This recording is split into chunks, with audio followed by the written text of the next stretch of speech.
Hello everyone, Andy Schwab here with your Northern Ag TV. Governor Greg Gianforte and two state agencies have filed a lawsuit against the Biden administration to challenge the Yellowstone National Park's bison management plan.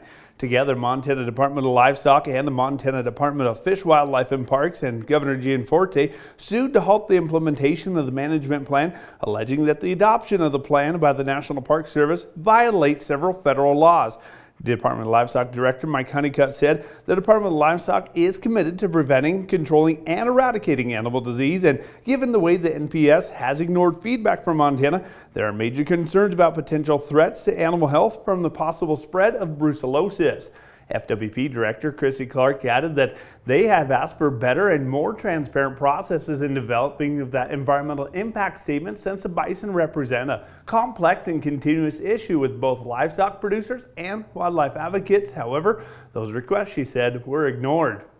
And the University of Wyoming's sheep program has a new guard dog. Well, not exactly a guard dog. Following survey results from 50 producers who represent over 61,000 head of sheep, their biggest concerns was predators. The UW Sheep Task Force then did a case study to figure out additional predator management tools, including burros and donkeys, according to UW Sheep Program Assistant Dylan Lavarelle.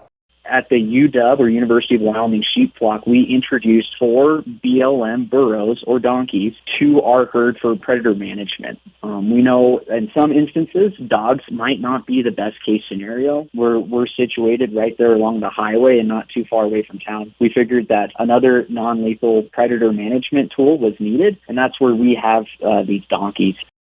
Now, those findings will be presented in a mini webinar series beginning on February 18th, and the details are going to be available on our website, northernag.net. We need to take a quick break. We're going to talk a lot about the cattle markets right after this.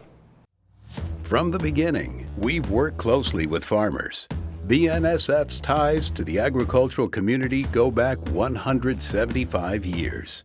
Together, we've innovated to make the U.S. agriculture supply chain one of the most efficient and productive in the world. Our strong relationship powers BNSF still today and helps us move the nation like no one else can. At BNSF, we move the nation for you. Talking with someone that you know is stressed out, those are difficult things to approach, but if you're good friends with those people, reach out and say, I'm here to talk to you. We can find somewhere to get some assistance. It's hard to get involved, but at the same time, you want to just say, hey, there is help available. For more tips in dealing with stress in agriculture or for free counseling for egg producers, visit beyondtheweather.com. The cattle markets are starting the new year on a stronger note as they build off the successes of 2024. My good friend and DTN livestock analyst Shaylee Stewart posted her Call the Market blog yesterday morning that highlighted several things to look out for in the new year. One is the fact that the local auction barns have been quiet for the past 2 weeks on that break, and come Monday, many buyers are going to be eager to fill some orders. She also pointed out that this month we're going to see the USDA's cattle inventory report, which is expected to showcase the lowest number of beef cows ever, and we're also going to witness the live imports from cattle of Mexico coming across the border since they've been shut down in November due to that New World screwworm in the southern tip of their nation.